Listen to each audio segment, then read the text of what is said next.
Okay. I'm live. I'm not Memorex. Du-du-du-du-du-du. All right. Small crowd tonight. Pastor's out seeing his granddaughter get inducted to the National Honor Society. Yay. I don't blame him. I'd go see that too if I was him. Okay, we are going to continue in Hebrews chapter 11. I think with this crowd I can get finished with this chapter and maybe creep into the first couple of verses of Hebrews 12. So, we left off with verse 17 last time. Just quickly to reiterate, this whole verse, this whole passage is known as the Hall of Faith. And remember our definition of faith. Faith is the substance of things hoped for, the evidence of things not seen. Yeah, y'all got that memorized. And that word substance means a foundation on which we stand. It also means a title deed. And of course, hope means a confident expectation. So faith is a title deed, the foundation, and the reality or the essence of our hope. And it's the evidence, which is a proof leading to a conviction of the truth of things that are not seen. I gave you the illustration last week. My husband, he tells me he's making me a steak dinner. I can bank on that because I have a relationship with my husband that spanned 37 going on 38 years this coming month. So when he says, I'm going to throw out some steaks tonight, I'm going to make you a steak dinner. When you come home, we're going to have some steak. I can take it as faith. That's a sure foundation because I know his word is true. He says he's going to make me a steak. I'm going to get steak for dinner. So I can think about that all day. I can have hope, that confident expectation. I can smell that steak in my mind. I can see that steak sizzling on the grill. I can practically taste that steak. It's so good. I can't. Yeah, now that everybody's hungry. All right, dismissed. No. But seriously, because I have a long-standing history with my husband, I know I'm going to get that steak. And it's the same way with Jesus. Our faith is based, and David preached this so beautifully Sunday. I told him I was sick of him taking my notes.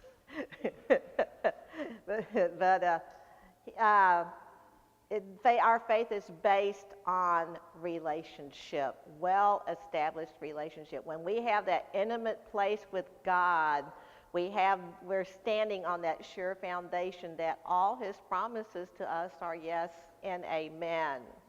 We also can look back. The other thing that we can do is look back and see what he's done for us in the past, right? We can remember. Hebrews 10 says, remember the things, that have been done for you before. Remember from where you've come from. And when we have remembrances, all of us, of where the Lord's brought us from and what he's brought us through. So when we feel shaky, when we start feeling doubt, when we start feeling insecure about our situations, when we're going through trials and tribulations of all kinds, we can look back on our history with God and say, I remember when he healed me. I can remember when he provided for me. I can remember all these things that he's brought me through. And if he did it then, he can sure do the same thing now, right? That's faith. And we talked about how Jesus himself lived by faith, walking as a man on this earth. He lived doing what he saw the Father doing. He lived out of relationship with his Father. He had to get this revelation of who he was the same way we get the revelation of Jesus. He read it in the Word. Holy Spirit quickened that to him and said, this is who you are. And he had to receive it by faith and then walk it out by faith. So he is our faith forerunner. I love that personally. So that makes faith not a work. We don't have to work up our faith. We don't have to strive hard to build our faith. We don't have to, wonder if we've got enough faith, because he's given to each of us a measure of faith, and that faith is more than enough. Even if it's as small as a grain of mustard seed, the word says it grows into a mighty tree. The mustard seed is an invasive plant. It's invasive. When somebody plants a mustard seed in their garden, they got to watch that mustard seed because it shoots out all over the place. I read about the mustard seed back a few years ago. That thing will take over everything. That's faith. Faith will take over everything, even as small as a mustard seed. So we don't have to worry about growing our faith, because Jesus grows our faith. And that faith may seem small to us, but it's more than enough than we need. Okay, we're going to jump to verse 17, and we're going to read some more about good old Abraham. That's, I think, where we left off. Any questions leading up to this? Goody. All right. Verse 17, by faith Abraham, when he was tested, offered up Isaac, and he who had received the promises offered up his only begotten son, of whom it was said, in Isaac your seed shall be called, concluding that God was able to raise him up even from the dead, for which he also received him in a figurative sense. So, here's another of our by faith. By faith Abraham offered his only son. By faith, he believed that God was able to raise Isaac from the dead, because Isaac was a child of promise. It's worth looking at real quick. I didn't do this yesterday with the ladies group, but we have time to do this. I'm going to flip over to Genesis 22, from which this story has come from, and read a little bit out of that. And it says, now it came to pass after these things that God tested Abraham and said to him, Abraham. And he said, here I am. Then he said, take now your son, your only son Isaac, whom you love, and go to the Mount of Moriah and offer him there as a burnt offering on one of the mountains which I shall tell you. So Abraham rose early in the morning and saddled his donkey and took 2 of his young men with him and Isaac his son, and he split the wood for the burnt offering and arose and went to the place of which God had told them. Then on the 3rd day Abraham lifted his eyes and saw the place afar off. And Abraham said to his young men, stay here with the donkey. The lad and I will go yonder and worship, and we will come back to you. Abraham's making a faith statement. He's making a faith declaration. He and Isaac will go. He and Isaac will worship. He and Isaac will come back. Is it okay to make faith declarations? Yes. And stand on those promises and declare what God has given you aloud? And say, I declare that God said this, and this, therefore it shall come to pass. And so Abraham's making a declaration. He and Isaac are going to come back. So here in this passage, just like when Abraham was told to leave his country and go to a land that he did not know, the verse says he got up early the very next morning after God spoke to him. He didn't dilly-dally around. He didn't mull over it, beg God, pray, plead, whine, delay, nothing. He got up, he got his stuff together, he got Isaac, and he went. And he went. And we talked about this with ladies group yesterday, that we figured that Isaac didn't have a clue. As a matter of fact, Isaac goes along and says, well, where's the offering, you know? Where's the lamb for the offering? And he didn't have a clue until Abraham bound him and put him on that altar that he was the offering. I've heard 10,000 sermons on this, haven't you? But here's the point of this. It said God tested Abraham. What was being tested? His faith. His faith in what? His faith in God, right? I think God was testing him, saying, are you looking to me as the God of the promise, or are you just hanging on to the promise? And here's the thing. I used this example yesterday. We prayed in a president. Did we not? Yep, he is. But by faith. Here's the thing. We prayed in a president. That president got elected.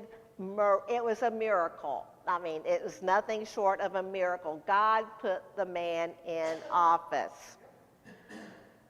But here's the thing about that.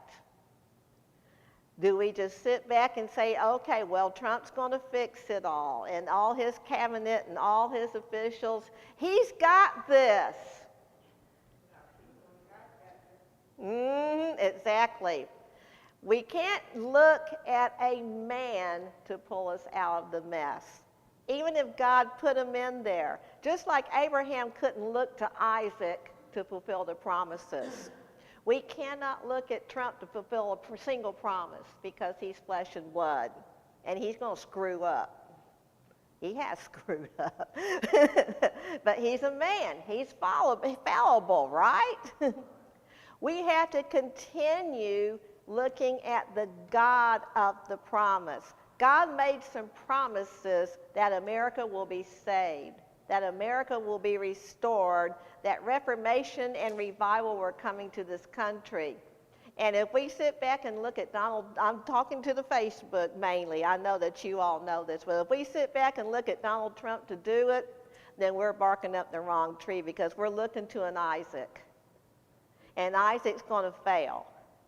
And God says, I'm the one, I'm the only one that can bring about the reformation and the revival and the awakening that you have prayed for. Keep your eyes on me. So Abraham kept his eyes on the Lord, and as you know, the Lord himself provided that sacrifice. And indeed, Isaac and Abraham came back because the Lord provided the sacrifice. So the question comes, do we look at the promise or the God of the promise? God of the promise. All right, verse 20. Here's another subject that really intrigued me when I was studying for this last week. By faith, Isaac blessed Jacob and Esau concerning things to come. By faith, Jacob, when he was dying, blessed each of the sons of Joseph and worshiped, leaning on the top of his staff. So, by faith, the patriarchs blessed their children, and in that blessing, they passed on the promises of God to the next generation, even prophesying their destinies over them. Blessings can apply the promises of God. You know, we're so used to so many office, you know, when pastor says, you know, turn around, stretch your hand out towards somebody, and we're going to bless them in Jesus' name. And that just can become just a charismatic ritual. Okay, be blessed, you know, as we hear sometimes, be blessed and all the rest, you know. We bless you in Jesus' name. And it just becomes words. But blessings in the Old Covenant and even in the New Covenant, it has power. It has power. That the blessings, in this case, the patriarchs passed on the promises of God and blessed the next generation with God's promises. You know, blessings can apply to promises that Jesus purchased at the cross to other people. It's not just idle words. There's an impartation in the Spirit that can come forth. And I wrote this down thinking about it. Our children and our grandchildren do not have to inherit family diseases. They don't have to inherit family poverty curses. They don't have to inherit family addictions. We say, well, that runs in the genes. No, it doesn't have to. No, because Jesus became a curse for us by dying on the tree. And we can bless not only our children, our grandchildren, well, we can bless those around us and say, the curse is broken in Jesus' name because he's already provided it.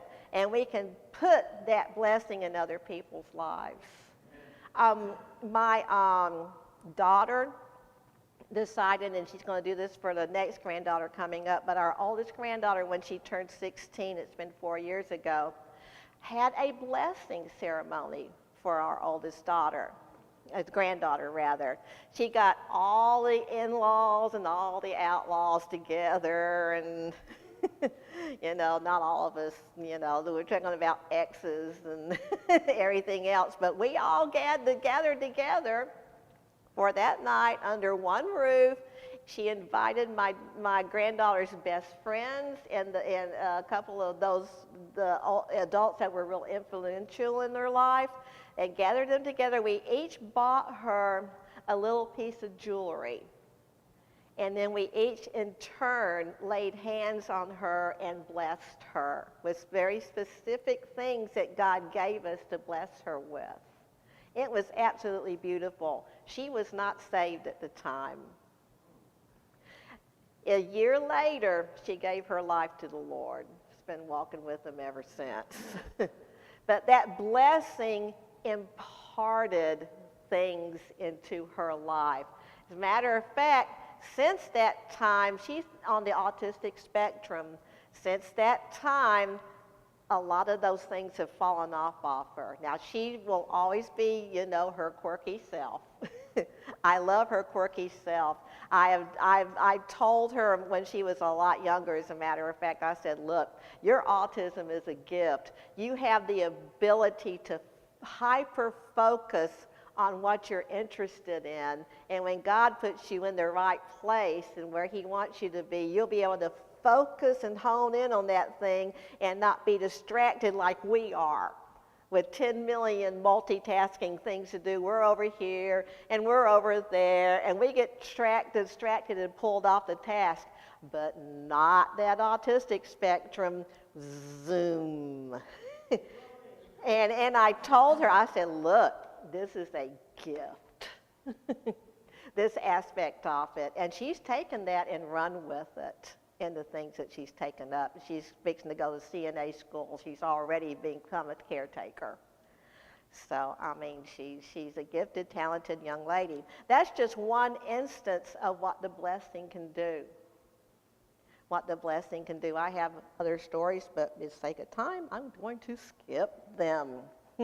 So, by verse 22, by faith, Joseph, when he was dying, made mention of the departure of the children of Israel and gave instructions concerning his bones. Wow. By faith, Joseph saw 400 years into the future. By faith, Joseph saw a nation.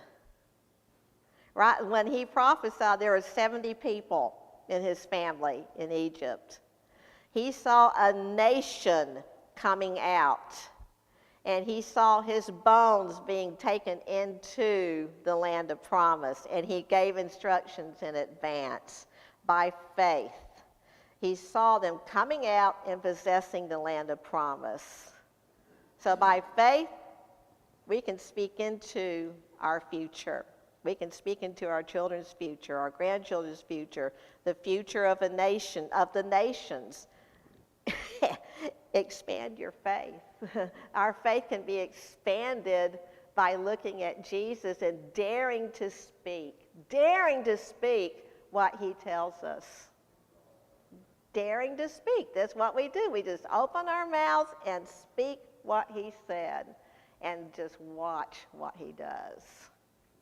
Okay, we're going to go on to the faith of Moses. This is a lot packed in these few verses. Moses is a biggie. Moses and Abraham were singled out here in chapter 11 especially because Abraham, all the promises of going into the land, and Moses, he's the king of the law, right? Through him came the law. So the author of Hebrews pulls out the two crowning princes, so to say, of the founding of the nation of Israel and shows how both of them lived by faith. So he lists 5 things in this passage about Moses, that out of Moses' life. All 5 incidences are pre-law. All 5 instances are pre-crossing the Red Sea, right when up to the time he crossed the Red Sea and went into the desert. Because everything that came after that was under the law. Everything that came after that was unbelief, right? After that, you live by works. But he shows out how Moses, in those first years, had a total faith walk with God.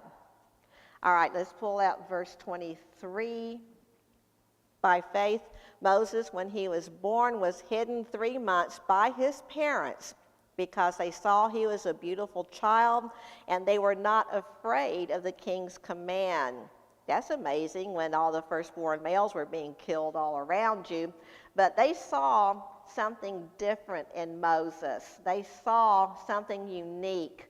That word beautiful, let me see if I can pull it out here. It means uncommon and unique. So his parents saw something unique in Moses, and they hid him and protected him because of that. Verse 24, by faith Moses, and there's 3 things in here, 24, 25, and 26. By faith Moses, when he became of age, number 1, he refused to be called the son of Pharaoh's daughter. So he refused to be called Pharaoh's grandchild. Pharaoh's grandchild. You realize how powerful that position was. He could have been Pharaoh if he had, stuck around. He could have been Pharaoh. He refused all that power. He refused all that position. He refused all those riches. The world system and staying in that world system would have brought him. Verse 25 says, choosing rather to suffer affliction with the people of God than to enjoy the passing pleasures of sin. So by faith he chose, and that word chose means to take for oneself. Moses chose the identity of a slave rather than a son. He chose this identity of a slave rather than the son of Pharaoh, and suffered with his fellow Israelites. And instead of enjoying the pleasures of sin for a season, what would be the pleasures of sin for Noah? I mean, for Moses. Noah, yeah. Yep, he could live high on the hog, couldn't he? Yeah. Anything he wanted, yep. Could it be some other things? Maybe choosing the easy way out? Yeah. I mean, he could look, knowing that he was related to this slave race, he could have turned his back, right? And chosen just to, hang on to his position and hide his true identity, right? And take the easy way out.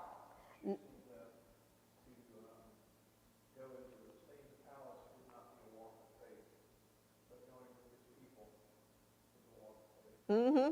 Yeah, going into Pharaoh's palace, he was already there in the world system. So if he had chosen just to stay there, there would have been no faith involved in it. He would have just lived out his natural life. So basically, to me, the pleasures of sin for Moses would be just a self-centered life. Just a self-centered life. He saw one of his own in his heritage being killed by Pharaoh's people. Mm-hmm. That helped to change his mind. Yeah, it helped him step out, but he stepped out in his flesh, didn't he? Yeah.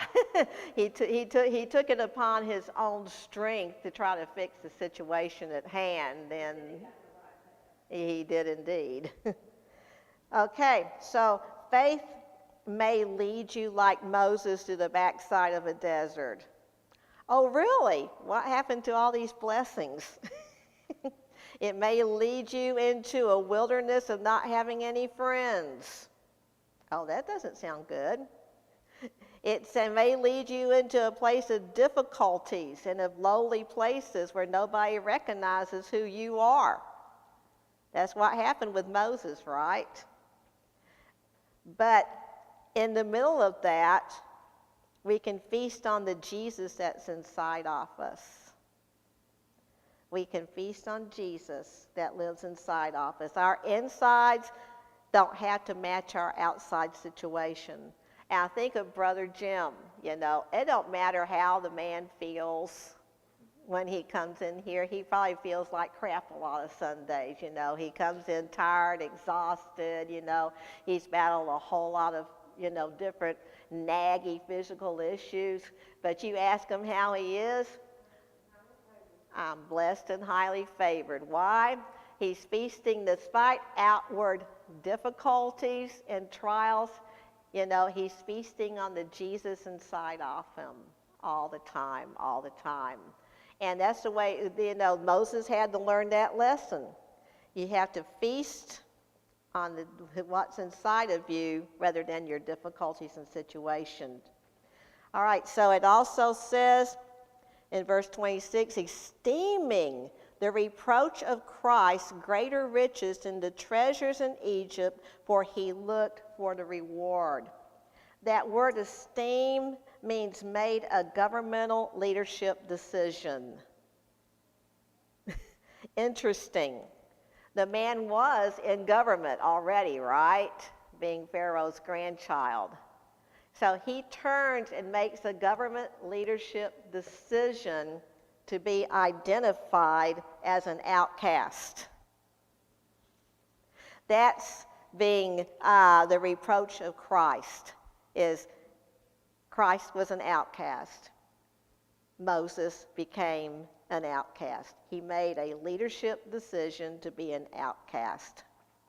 Rather than looking for the reward on this earth. I've heard a saying growing up, whoever dies with the most stuff wins. Yeah, but in practicality, that's how most of America lives, isn't it? So Moses says, what's the stuff worth? Absolutely nothing. And he had to walk out on all of it and become an outcast, an utter outcast. And he looked to that greater reward. Okay, so verse 27, we are skipping ahead 40 years, starting with verse 27, skipping 40 years. By faith, he forsook Egypt, this is the Exodus, not fearing the wrath of the king, for he endured as seeing him who is invisible. He switched kings, didn't he? He led the people out of Egypt because of fear. Man had been knocked out off them after 40 years in the desert. God does a work in us in the desert. We may not like it, but God can do a deep work in us. Here's a quote from Dwight Moody. I love this.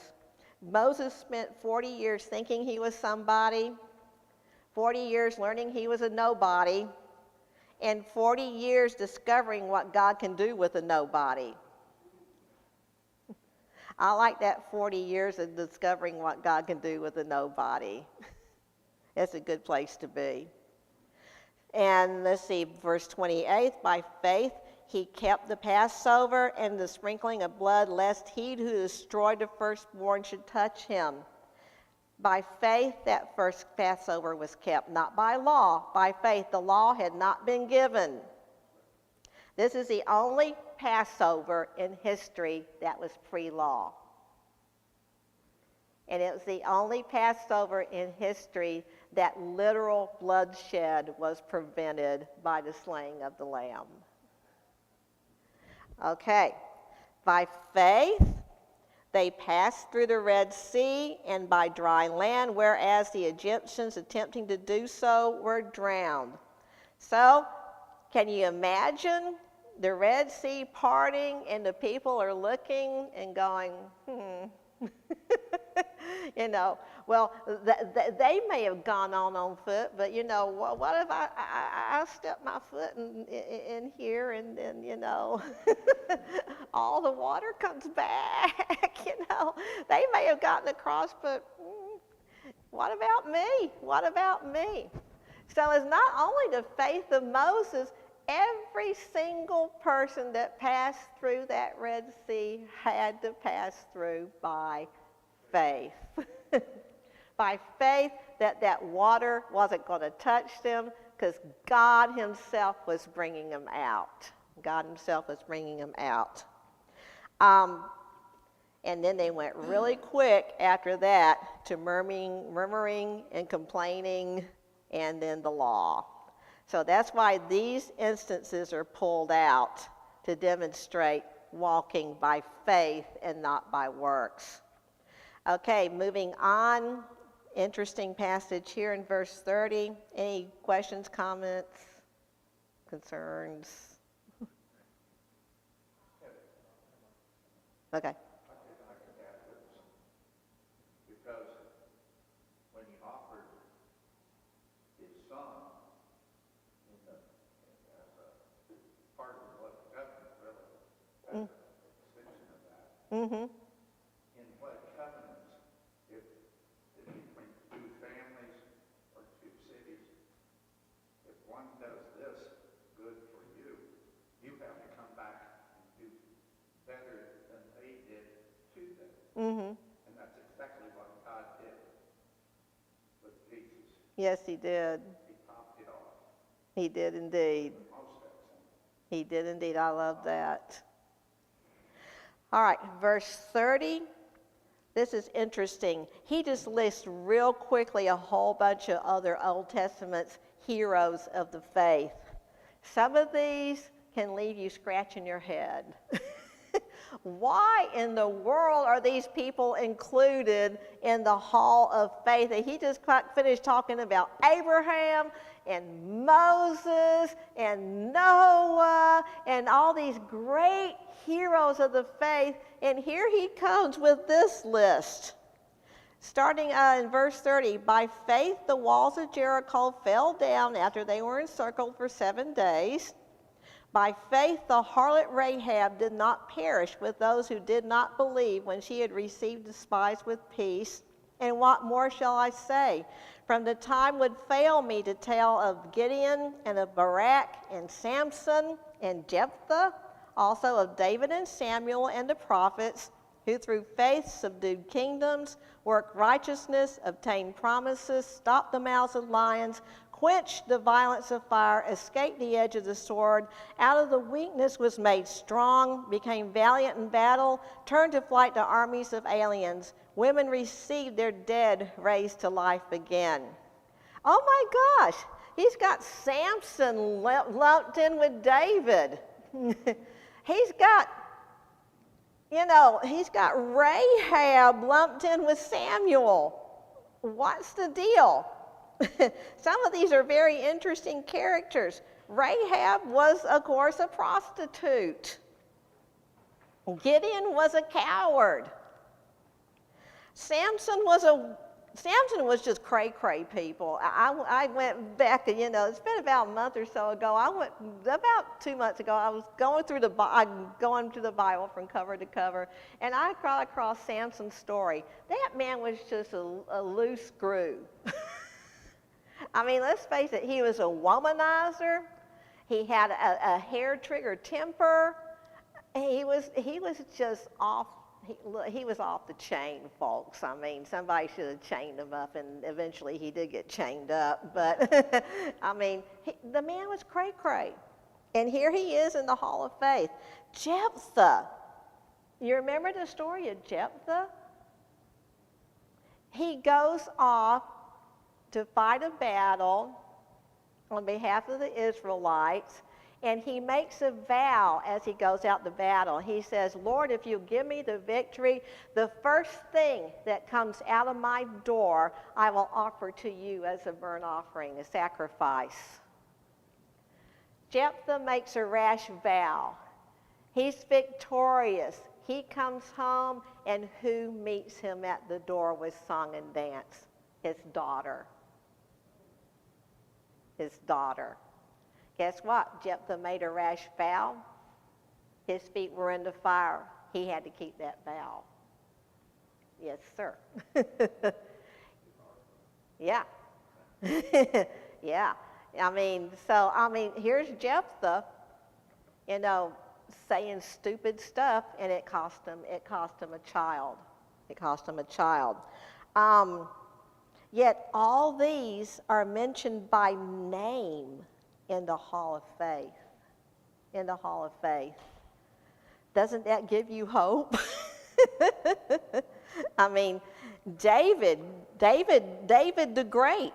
I mean, his life was far from perfect, but here he is in the Hall of Faith. So I don't know about you. I read this list, I look over this list, and we can look at some people maybe around us or that are in our lives and think, how in the world are they going to heaven, let alone be in a Hall of Faith? But yet,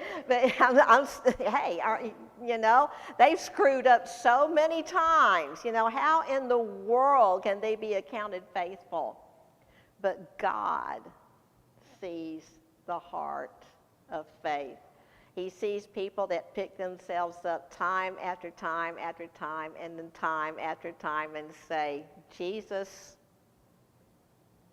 I'm the righteousness of God in Christ Jesus. Even though they turn around and fall flat on their face again, even though they're caught in sin, in a sin trap that seems to never end, even though things never seem to change for them, they pick themselves up. Jesus picks them up. Inside of them, Jesus rises up and says, this is who you are. So it gives me hope to be included in that Hall of Faith. If these people can be included, whosoever will, whosoever will can be included. Okay, so the second half of verse 35 through the end of the chapter is very interesting because this does not deal with Old Testament saints. And I will explain that to you in a minute here. This is the intertestament saints. There's a 400-year gap from the writing of the Old Testament to the beginning of the New Testament that's packed with history. He's making reference to these people that lived during this time. Okay, it says, others were tortured, not accepting deliverance that they might obtain a better resurrection. Still others had trials of mocking and scourgings, yes, of chains and imprisonment. They were stoned, they were sawn in two, were tempted, were slain with the sword. They wandered about in sheepskins and goatskins, becoming destitute, afflicted, tormented, of whom the world was not worthy. They wandered in deserts and mountains and dens and caves of the earth. These are just referring to the intertestamental, if I can say it right, intertestament saints. There was a period of time when the Greeks ruled with an iron fist over the land of promise and over the Jewish people. And they were hard people to live under. Their main goal was to turn the Jewish nation into good little Greeks. Idol worship, Greek philosophy, Greek thought, everything was being crammed down the Jewish people's throats. And if you didn't conform, you were going to be one of these people. People were tortured to death in terrible ways. One of them that Josephus recorded, the Jewish historian of the first century, a guy named Eleazar the scribe was literally stretched out on a wheel till his body came apart, and he was killed that way. There was a ruler during this time called Antiochus Epiphanes, a Greek ruler over the Jewish people, and it was awful. He did away with all temple worship. He put Greek idols in the temple and actually went in there and offered sacrifices to them. So he totally defiled the temple. And many, many, many were persecuted and killed under his rule. He had just a reign of terror over the Jewish people. They suffered greatly. There was a period of time called the Maccabean period that lasted about 100 years before the Romans took over, and they had their own dynasty set up. It was not from the Davidic dynasty, but they had a series of kings. During this time, the Pharisee movement was born. It starts out, like so many other religious movements, it starts out good. Because the Pharisees were born out of the desire to keep the Jewish religion undefiled and pure from Greek thought and Hellenization and idol worship and all the rest of it. So they were determined, and they were also the ones responsible for preserving the Old Testament scrolls that we have today. They were responsible for all that.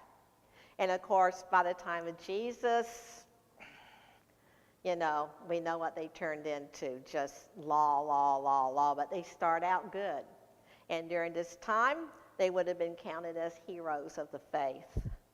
And then Rome took over and just squished all of it.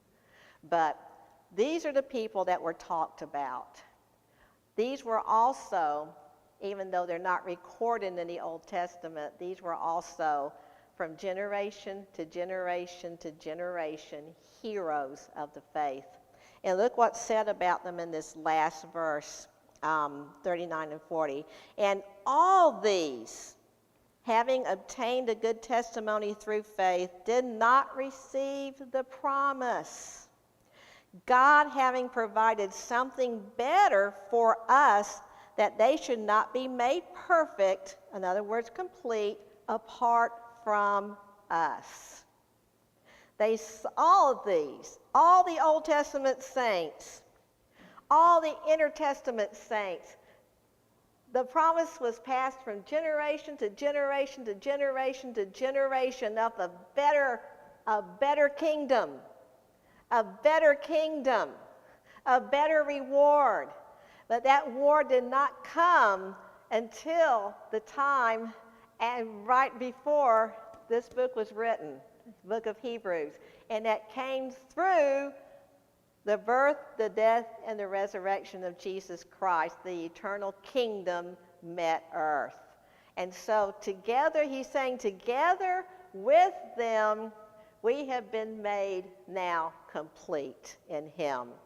And I'm going to tag the first two verses of chapter 12 onto this because, the verses in the chapters were just arbitrary. Some editor went in there and added them. It's not scripture. But really, the first two verses of chapter 12 should be actually, as far as I'm concerned, the last two verses of chapter 11 because it ties right into it. And I'm going to go into it. And this will take us to the end of the time. It opens with a setting of a race, not a competition with others, but of a marathon run. A marathon run. And that word, therefore we also, since we are surrounded by so great a cloud of witnesses, therefore word ties in with chapter 11. Therefore, because all these have come before, Old Testament, Intertestament saints, therefore we are linked with them. Therefore, since we are surrounded by such a great cloud of witnesses, the Old Testament people that walk by faith and the Intertestament people that walk by faith. That's the cloud of witnesses. King James Version reads, therefore, seeing we are surrounded by such a great cloud of witnesses. Okay, so we are part of those who ran the race and won the victory. And that word cloud means a multitude or a great company. We have a great company that's gone before. Now, in our generation too, since it's 2,000 years since the resurrection of Christ, we have a great company that's gone before. A cloud of witnesses. And that the word actually is where we get the word martyr from. It just means testifier, since we have such a great company of those that have testified of the faithfulness of God, both in the Old Testament and now under Jesus Christ. You know, that cloud of witnesses, most people say, well, they're in the stands cheering us on like spectators. Honey, they ain't looking at us. They're not, They're not studying us. Your grandma ain't looking down at you. Like so many say, oh, my grandmama's here to help me. Your grandmama can't help you. Your mama can't help you. There ain't nobody helping you in this race. Not a single one of these is helping you. He's saying that these people have gone before, and there's a great multitude whose example you can follow in the race of faith. You're following them. They're studying Jesus. They're not looking at us. Their eyes are on him. Okay, verse 2. Actually, going on with verse 1. Let us lay aside every weight and the sin that so easily ensnares us, and let us run with endurance the race that is set before us. Lay aside every weight. You know, the ancient Greek runners ran completely naked. Completely naked. They had no encumbrances in running the race. Then the sin that so easily besets. What's the one sin mentioned in the book of Hebrews? Unbelief. The sin that so easily beset the Jewish Christians that wanted to pull them back under the old system was unbelief. Romans 14:23, whatever is not of faith is sin. Whatever is not of faith is sin. So, what can weigh us down in the race? Yep, unbelief. What does unbelief produce?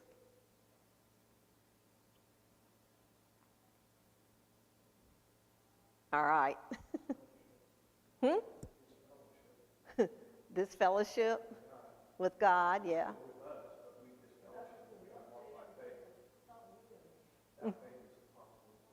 With it, yeah. You open there you go, Chris. You open the door to the enemy, right? You open the door to everything, and the everything weighs us down. It's like putting on clothes that don't belong there, right? And you get enough on you. You know, you got enough coats on you. You're trying to run like this.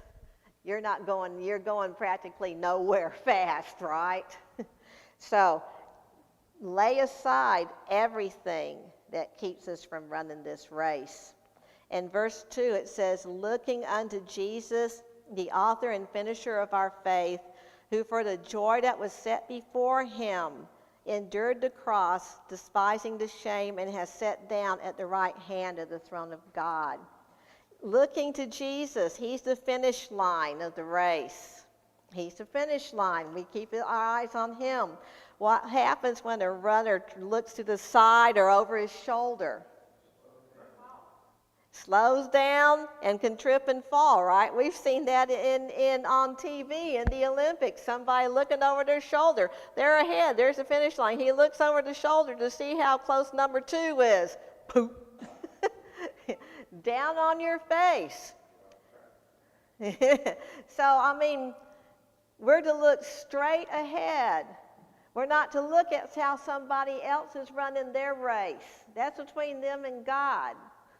We're not to look backwards at where we came from unless it's for encouragement, saying, okay, Jesus, you brought me this far, you're bringing me on to the finish line.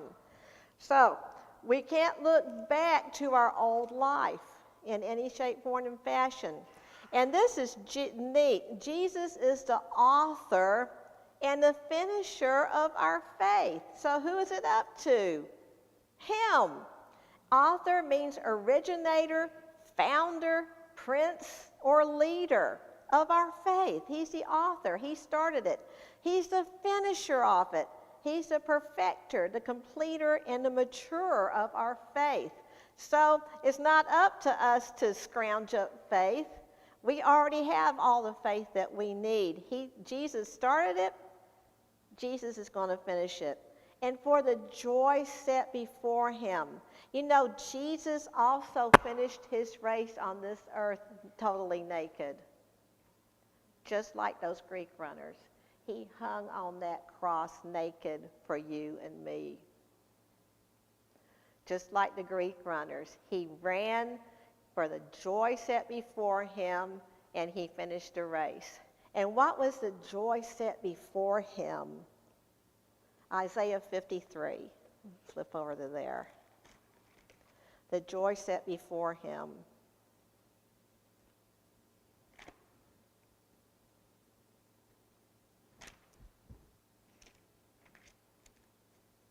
Isaiah 53:10.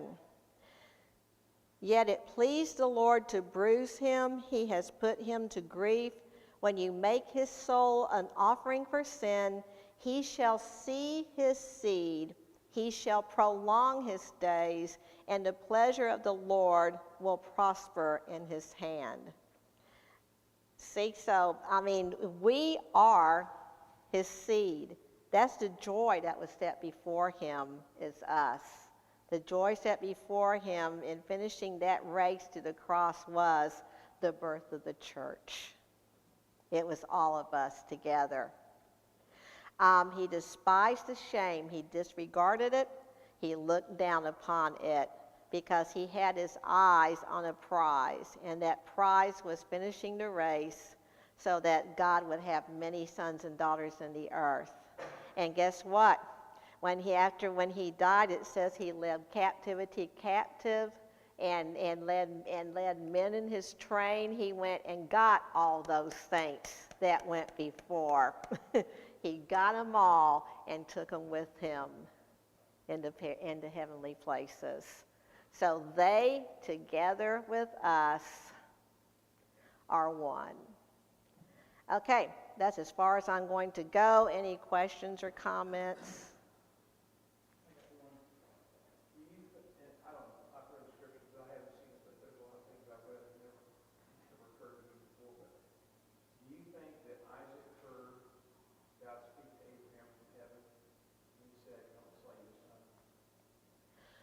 Probably. Yeah, he was right there. Yeah. I mean, like, Yeah. Paul, when he had his Damascus Road experience, those who were with him didn't hear what was actually said. They heard a noise. It was kind of, Yeah. there's two different testimonies. It's not clear what they heard, but they didn't hear like what Paul heard. Right. So, I would assume so. I know Isaac was definitely not present when God said, go take your son and offer him as a burnt offering. That was between God and Abraham, because Isaac's like, okay, we got the fire, we got the wood, where's the lamb? But I would assume that he heard. I would assume that he heard God's voice saying, don't slay your son. Anything else? All right. You know, people say the Bible is just a bunch of words, somebody wrote it. But if you look history, it's like you went over it. Mm-hmm. They found all these scrolls on the side of the mountain, the chariots and the pieces of the bones and camels' walls been found under the Red Sea, not the Reed Sea. Mm-hmm. I was, Yeah.